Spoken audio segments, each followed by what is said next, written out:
Ba-doom, ba-doom, ba-doom, ba-doom. Hello, everyone, and welcome to the Dude's Journey podcast. I am your host, the Reverend Philip K. I'd like to thank you all for coming to my sermon. To start off, I'd like to say that Dudism is not a religion, it's a philosophy. That philosophy is the art of peace. As there is an art of war, there is an art of peace. It's also considered modern-day Taoism, or Taoism, how you'd like to say it. But our main philosophy here is to take it easy, man, which I honestly think a lot more of us need to do. So, thank you all here for joining me on this fine day. I'm trying to do the post once a week, trying to keep up with the fucking algorithm so I can get my $4.12 from Spotify, who took over Anchor.fm and is holding my money hostage and says I can't do commercials and make any money unless you got like so many people listening in a certain amount of time. And I'm just like, okay, I'm sorry, that's bullshit, but what the fuck ever. Let's just go with it. You know, I don't run the corporations, man. They do. But just to catch up briefly, I started this podcast in 2020 after I lost my little brother to an overdose. And in 2022, I lost my wife to cancer. So, yeah, just fun times all around. But needless to say, if you've looked at some of my recent broadcasts, you know that I've talked a lot about grief, sadness, depression, trying to get through life, writing letters to lost loved ones and things of that nature. And I'm sure it's something that hopefully helps some folks out there, helped with therapy and more therapeutic sense, so to speak. And obviously, I hope you had a good Thanksgiving. Hope you had a good Halloween. Black Friday, what just happened. It's a bit different now. Now, you see, I worked for Walmart back in early 2000s, back before a lot of people were shopping online. People were still suspicious of shopping online at this time. They were afraid of identity theft. There's certain security things, and the whole Y2K thing happened, so everyone was kind of like, I can't trust the internet. And so when I worked Black Friday, it was fucking madness. Like, I remember the day I came in because I didn't know what the fuck Black Friday was. I'd never shopped Black Friday, so I have no idea what the fuck's going on, right? So I show up to work at like 4 a.m. in the morning because I'm a morning stalker, not a night stalker. I came early in the mornings and stocked the shelves in the automotive department. You know, back where everyone's getting all their shiznit and everything and their oil changes and all that. So I come to work, it's 4 a.m, pitch black outside. I park my car, I look, and there's this long line going down the store. And I'm sitting here thinking, wait a minute, like the Xbox came out and the PlayStation and the new Nintendo. So what the fuck is this line for? I get inside and there are more people inside than I've ever seen this early in my life. Because usually when I get there, the night shift's getting off. So the store's pretty much empty, but no, there was people in every department running around, stocking shelves. It was crazy. And I asked one lady, I'm like, what's going on? She goes, it's the Blitz.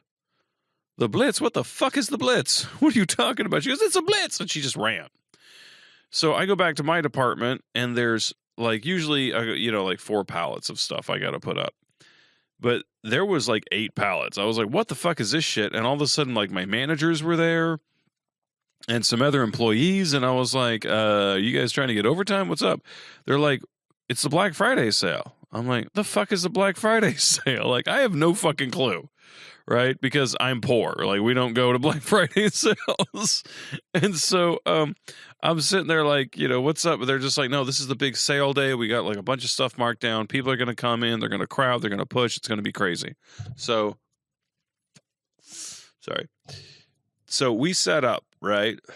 And we get all our stuff on there. Now, some of the stuff that they had on sale, we didn't get till that morning. This is the kind of bullshit.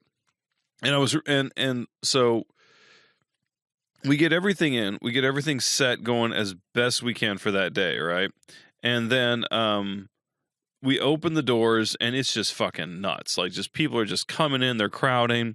People started to realize you could come in through the automotive department, so people started barging in through there. We had 2 people on each register, one scanning, one bagging. It was just freaking nuts. And one time I had to go get some other bags from another department, and I go past electronics, and there's like two grandmas kicking the shit out of each other for a Game Boy Color. I was like, what the fuck? Right? You totally question society, right? So anyway, here we are 20 some odd years later. And I asked one of the employees, I was like, hey man, y'all worried about the Black Friday sale? They're like, actually, it hasn't been that bad the past few years. Everyone's been going online. I was like, really? And then this, Black Friday morning, I'm seeing videos on like TikTok and stuff of people at like Walmart or Target or something, and there's like nobody there. And the stuff isn't really a sale. They just say it's a sale, like the stuff is the same price. And there were some people who were actually using software that tracked when these items were at their lowest and when they're at their highest, showing that they're not really, it's not really a sale. They just jacked the price up in October and then marked it down again to the original price that it was before. It's fucking unbelievable. I did not buy anything on Black Friday. There's nothing there I'm really looking for, honestly. The one thing I would have bought if it was on sale, the one thing is a Shure SM7B microphone, okay? If you've been seeing any of the podcasts that have been filmed over the past, 5-10 years, you'll notice that they have this long microphone that's got like, it's got the cover, the foam cover at one end, and it's got just a black at the other end, and it's like plugged in and stuff. If you've seen any podcasts, you have seen the Shure SM7B microphone, and it's a great microphone. It does really well, and I wanted to get that microphone, but it's $400, and today at Black Friday, it was still $400 So it was just like there's just no point. I just kind of like just waited. But I'm using this microphone, and I think this microphone's good. But the reason I've been looking at microphones is because I have to do an audiobook, and I'm going to talk to you about this. Sometimes, like I said, sometimes I take these little sermons to talk about what's kind of going on personally, and this is one of those. And I'm going to talk about the fact that I am an author, okay? I have written 3 novels. They are all Ghostbuster parodies, called The Ghoul Chasers, and I've done a graphic novel called Don't Make a Movie, and I write a horror comic book series called Stillborn the First Zombie. We had our first graphic novel a few years back. So I like to write horror. I like to write funny stuff. That's what I do. But this book that I've written, this new book, technically falls in the realm of Christian fiction, Christian historical fiction, which is totally not my field. Okay. I'm stepping out. All right. On this one. Okay. Now you may be wondering, okay, so what is this book here? And no, it's not like God's Not Dead 3 or some bullshit. It's about Saint Nicholas. Okay. Or Nicholas of Myra. Before he was Santa Claus, before he was a saint, he was Nicholas of Myra, the bishop of a church in Lower Turkey. At the time, it was known as Asia Minor, but today it's modern-day Turkey. And Nicholas lived during a time when Christianity went from illegal to legal in the Roman Empire. And so, why did I feel the need to write this book? Okay, so let me tell you the whole story.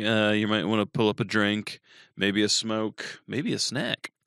And let me tell you how this whole fucking thing came to be.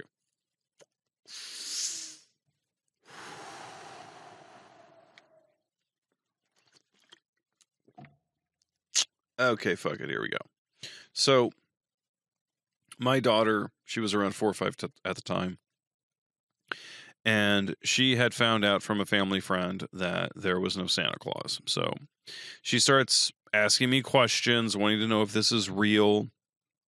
And of course, she's having like some trouble with this. Because it's like, wait a minute, like what? Like, because we did the whole Elf on the Shelf and stuff. We did the whole fucking thing. So she was just like, well, who was doing all this? And I had to explain that it was me. And she was actually very grateful. She hugged me and thanked me for doing all it all. But she did have some questions, just been like, why tell me this story? Why have me believe in this, Because she had solid questions like, okay, if there's flying reindeer, why do we need airports? And if Santa goes around and gives presents and everything to all these people, then why do we have poverty? The girl had a slew of smart fucking questions, stuff that I wouldn't have. But I went ahead and I told her that what we're trying to do is we're trying to carry on this tradition of being very giving and loving and generous, when most of the year we're not. I mean, especially in the United States, we're capitalists. It's all about that dollar. It's all about stretching that dollar, making that dollar, earning that dollar, having that dollar earn more dollars. So it's for us to be generous, it's a big thing. And but I didn't have enough real full information. Like, I knew some of the stories, and I was able to tell her a little bit about Saint Nicholas. Like, there was actually a guy who was basically Santa Claus. Okay. He didn't go to the entire world, but he had a message about love, compassion, and generosity, and that message spread. And now Christmas is celebrated in pretty much every continent in the world. But I dove in and I started to do like a little bit of history, trying to do some background on Nicholas and find out a little bit more. And the legends we have of Nicholas of Myra, because there's two Nicholases. There's two St. Nicholases, St. Nicholas of Myra, and later there was St. Nicholas of Sion. Myra is the one they tend to focus on. And so it was these two individuals and their story, and Nicholas of Sion was inspired by Nicholas of Myra because they had similar lives, and so they did similar things. But we don't have a whole lot of facts. We have a lot of legend. Now, we do have St. Nicholas's bones. We've actually done like the whole like CSI thing where they take a skull and they can graph it and show what the person looked like. That's, what we've done that with Nicholas's skull. So we have his bones. He was a real person. He actually existed. This is not fiction. He does exist. He did exist. Sorry. But so as I'm kind of trying to find out a little bit more, I have this crazy dream. And it's one of those dreams that felt so fucking real, man. When I think of it now, it plays more like a memory than it does a dream. Okay. So what happened? So, all right. So I wake up and I'm sitting on a beach. And it's like this embankment. There's, kind of like a hill. We're at the bottom of this like hill type thing. And behind us, there's some patches of grass and trees and like a trail and stuff. So I'm sitting at this embankment not far from the waves.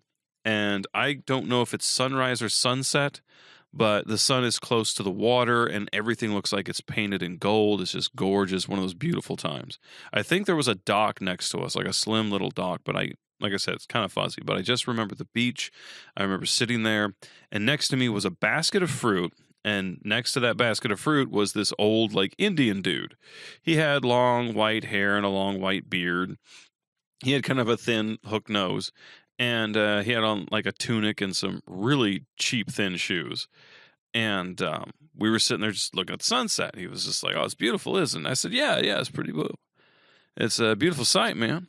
And he asked me if I wanted some fruit, so I said sure. So I picked up an apple, and I took a bite, and I couldn't taste anything. And my first thought was, oh, this dude got some bad apples. Shit. I was like, these some bad apples, man. I don't know if I should tell him, because I was raised that, like, if you were given anything, any kind of food, even if it was disgusting, you ate it and said it was delicious, right? I don't know if you were raised that way, but I was. So I eat this tasteless apple, and I'm just kind of munching on it myself. And then the guy says, "What's your name?" I said, "Philip." He said, "I'm Nicholas." I was like, "Good to meet you, Nick." He said, "Good to meet you." And so he said, "What do you do, Philip?" And I was like, "Well, I'm going into computer programming, but what I'd really do is I'd like to tell stories." And so he asked, "Well, would you tell my story?"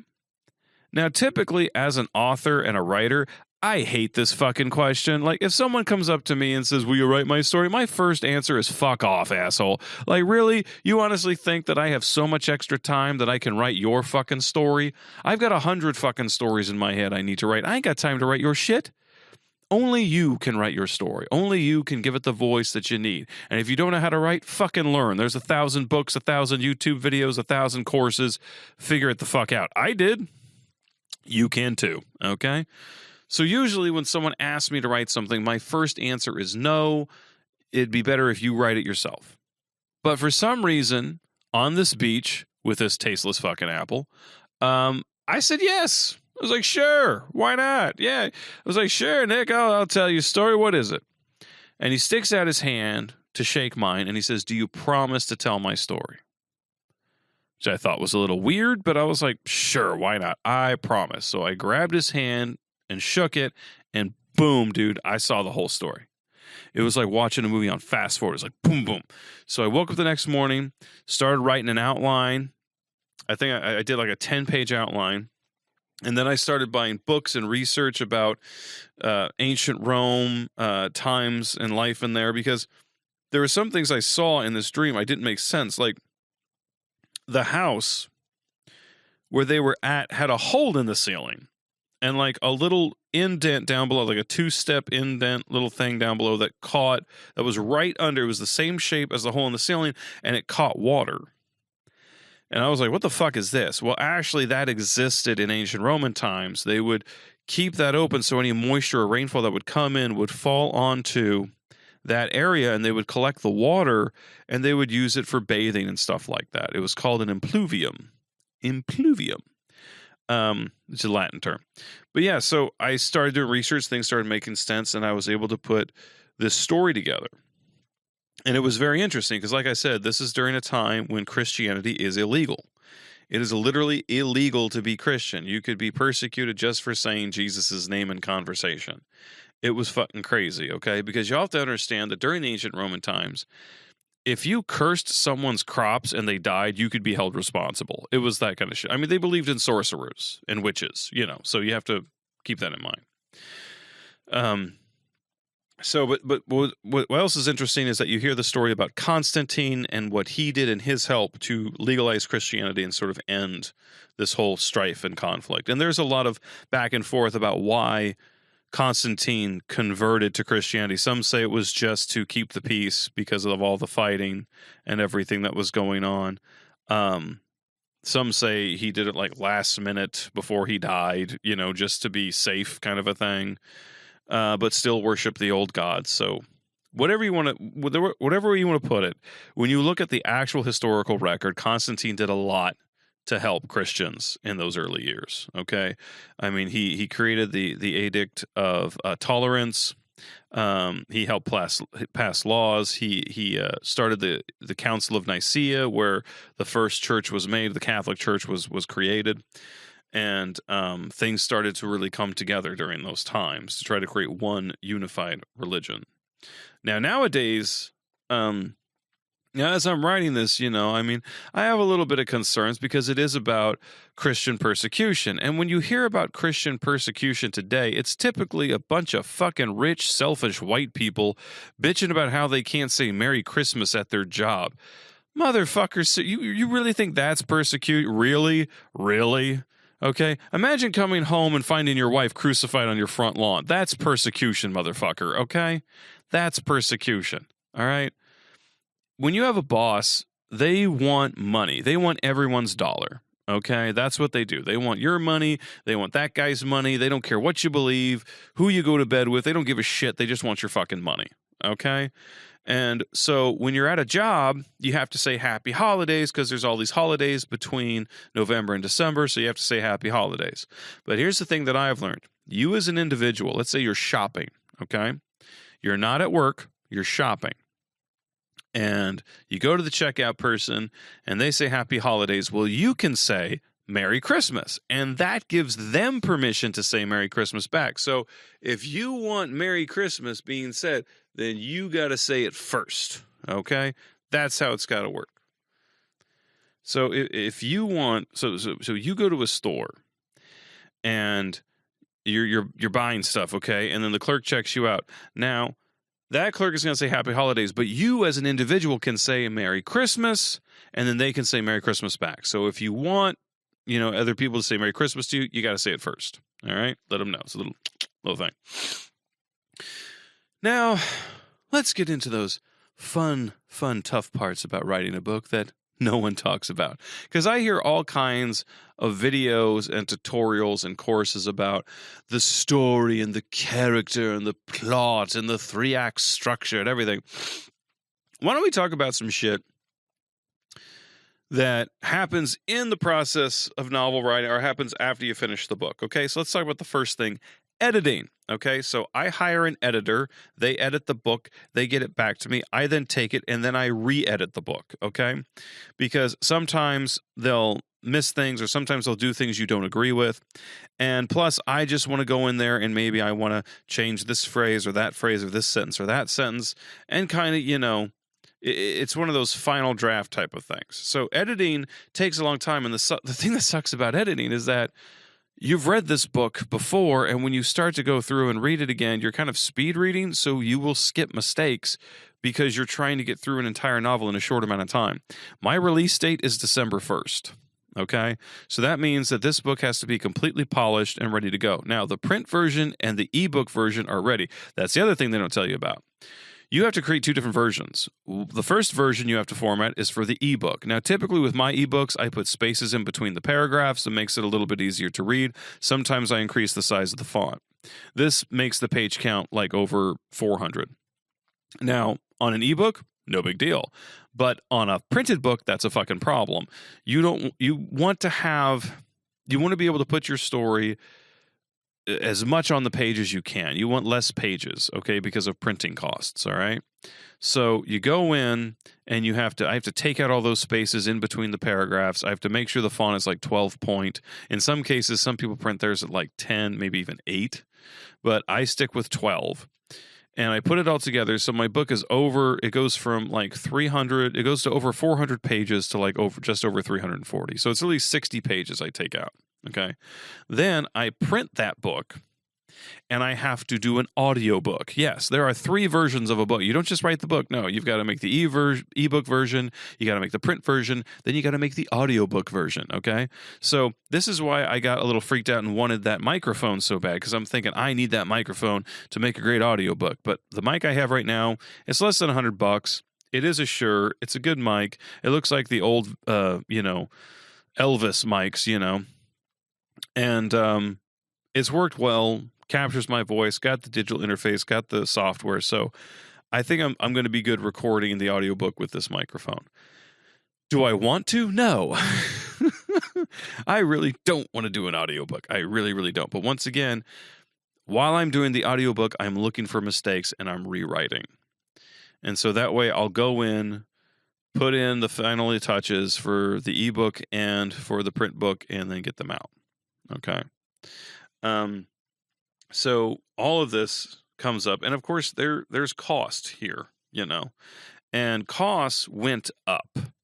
I'm telling this as a person who's published on Amazon and stuff before. I've seen personally the costs go up, and I'll give you an example. 5 years ago, I came out with one of my Ghoul Chaser books. Okay, now, this is maybe 4 years ago.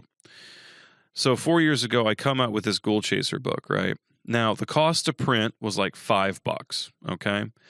And any dollar I charged over that, I was given that profit. So if the book only cost $5 to print and I charged $10, that meant I got $5 profit.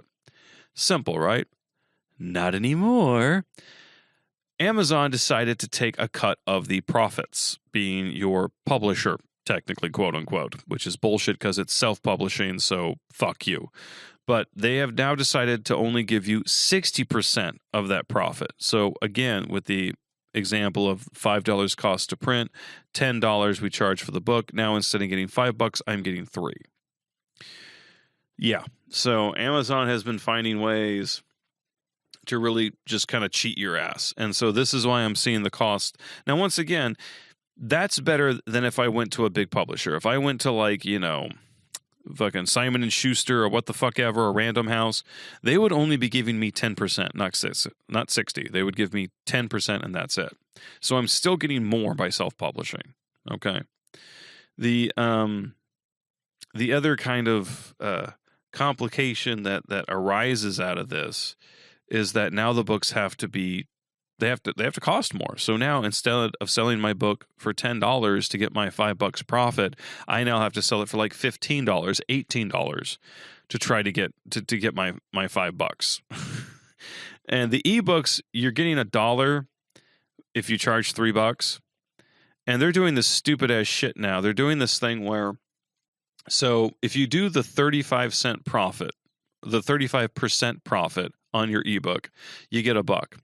Now there's this option to do 70, but if you do 70, that means that the customers have to download it, which means you have to charge a minimum price of like $10 to $15 for an ebook, which is bullshit.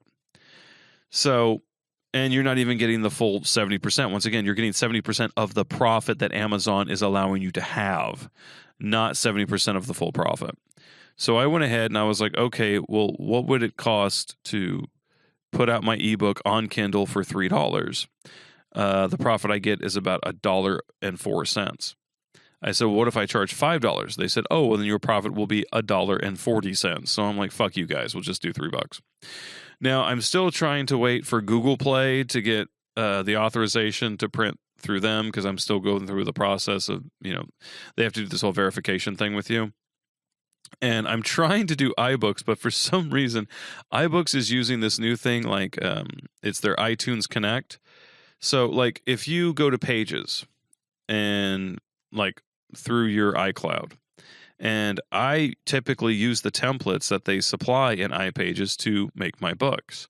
So I load the book up. It's the same template they have, so everything flows and works fine. But when I go to publish on iBooks, it goes to we got to connect to iTunes Connect. I said, okay, let's do that. And then something fucks up and then I can't do it. I don't know what's going on, but it's not letting me. So I've sent some email to iTunes and Apple, and hopefully we can figure that out. Because you're not just releasing on one platform, you got to release on all these platforms. So I got to release on Google, I got to release on Apple, and I got to release on Kindle. I used to just do Kindle and Amazon because everyone's got a fucking Amazon account. Doesn't matter if you've got an Android or an iPhone or what the fuck ever. You can get Kindle, you can get Amazon. And everyone I know pretty much has an Amazon account. So to me, it's always been a safe bet.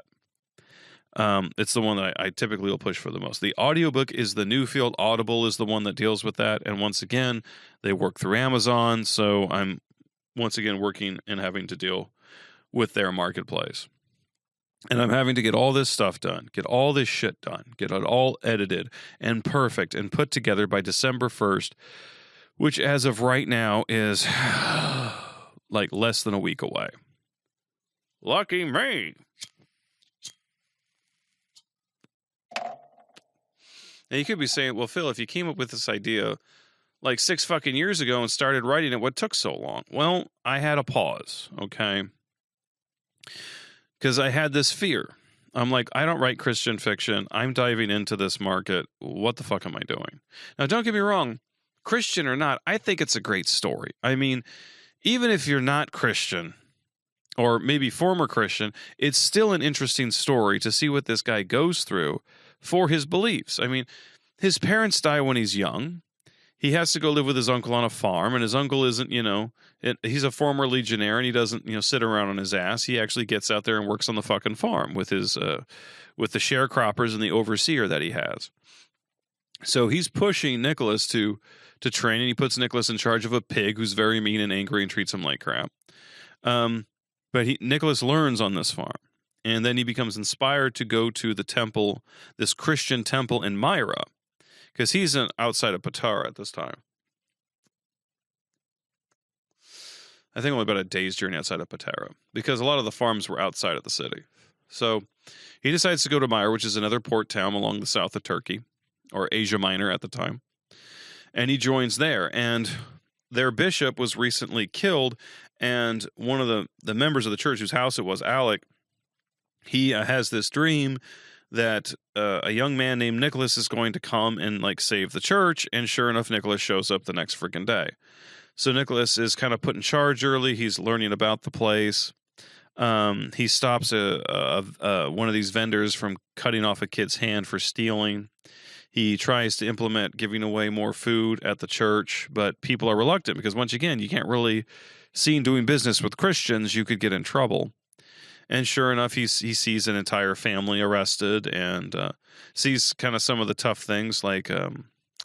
There's this process that they used to have back in Rome, and they even had it, I think, all the way up until the 1800s. But basically, if you didn't want your child, you could leave them out in the front of a church or temple and just abandon the kid. And I forget the process of it. I have it written down in the book.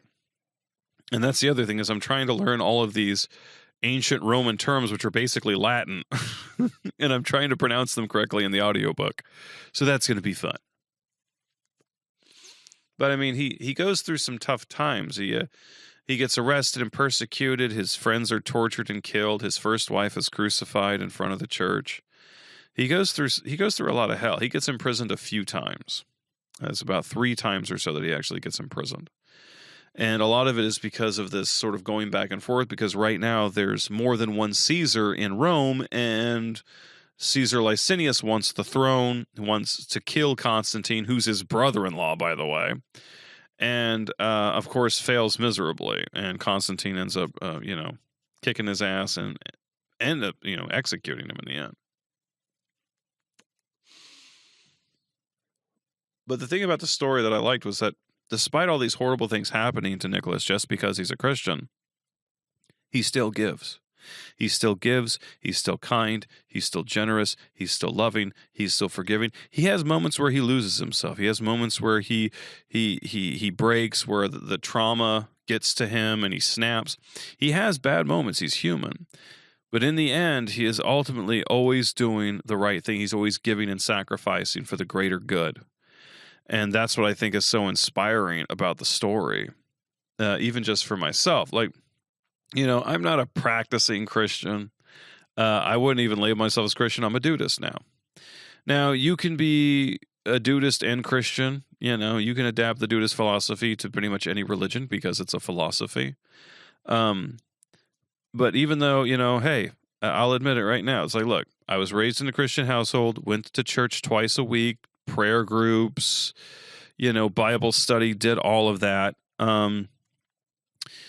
Donated money, I've done the whole thing there with church, but it's just that I didn't feel God there. I felt God in life and everything when I was outside and doing good and living. And when you start digging into certain religions and how they are, and some of them who are basically hiding pedophiles and rapists and thieves and con artists, it can be very, very disheartening and very troublesome. And I honestly think that if more Christians were here acting a bit like Nicholas, more people would be in church on Sunday.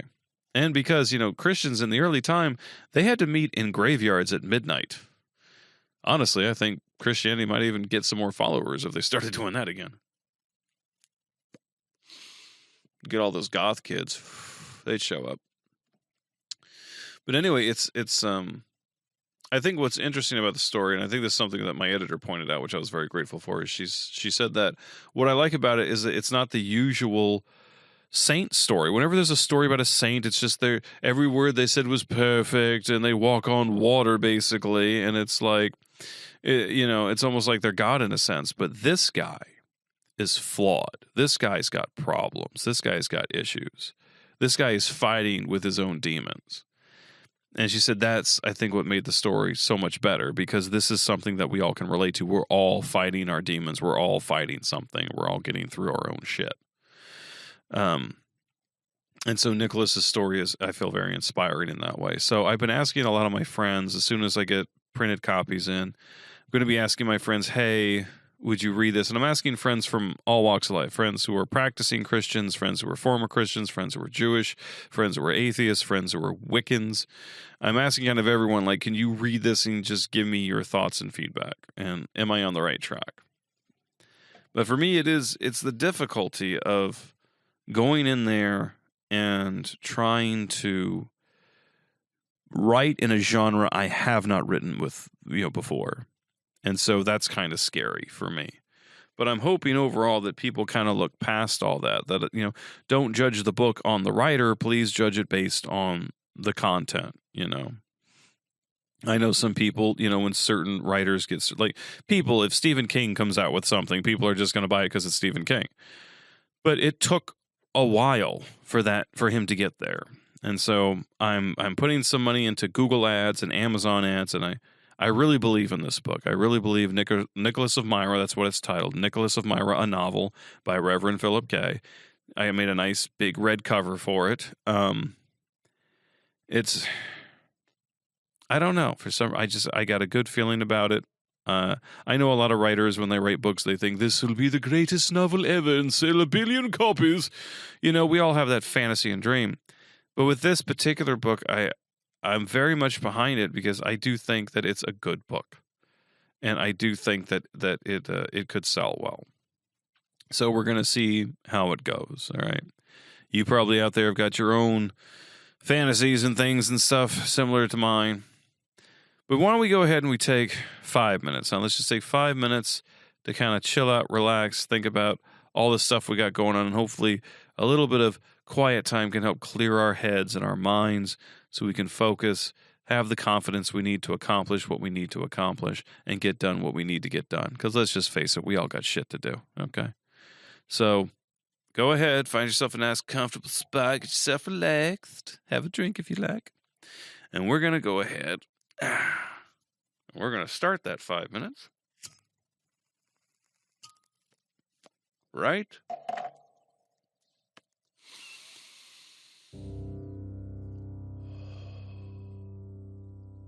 Right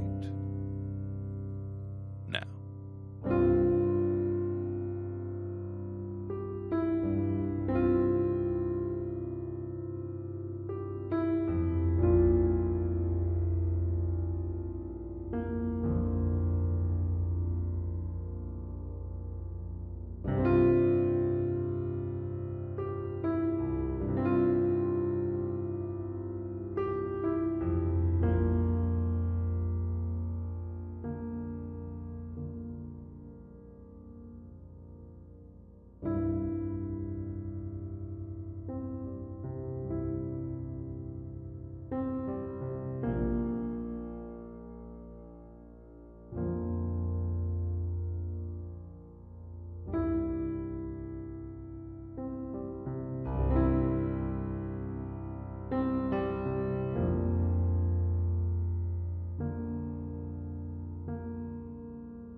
Okay, welcome back. Glad you had some time to think there and prep yourself and let you know that you can do it, all right? Because I know that's what I'm going to be telling myself as I go through this. If you guys are interested in the Nicholas of Myra book, I'll put up a link in the description. The book is available now. $3 on Kindle. I think it's $18 for a printed copy because, like I said, costs went up. But if you have Kindle Unlimited, which is their subscription service, it's free. It's free on Kindle Unlimited, just so you know. And hopefully I'll have it up on Google Play and iBooks and Audible here soon. But overall, I just want to say thanks to you dudes. Thanks for tuning in. Thanks for staying in there. Thanks for listening, man. Because like I said, this algorithm's kicking my ass. And not every podcast is going to be getting like a ton of views. Like I'm lucky if I get, 20. So we're going to see how it goes, man. Maybe I should get some advertisement on X. Fucking Elon Musk, man, and Twitter. You know what? I don't know about you, but personally, I think that he bought Twitter just to fuck it up because none of his actions make sense unless he's actually trying to destroy that company. And so far, he's doing a pretty good job. And everyone's pulling their advertising money out. Guess we're all off to TikTok land. See you there. Which I'm already on, by the way. You can find me on TikTok. But I'll definitely try and get the links down there for you guys to see. And like I said, if you get a chance to check it out, just let me know what you think. And, just feedback, If you loved it, hey, I'd like to hear from you. If you hated it, you can keep that opinion to yourself. Okay. But thanks for tuning in, dudes, and thanks for listening. And I want you to remember that while you're out there in that crazy world, try to take it easy. Because when you take it easy, the dude abides. Thanks for tuning in, man. I'll see you next time.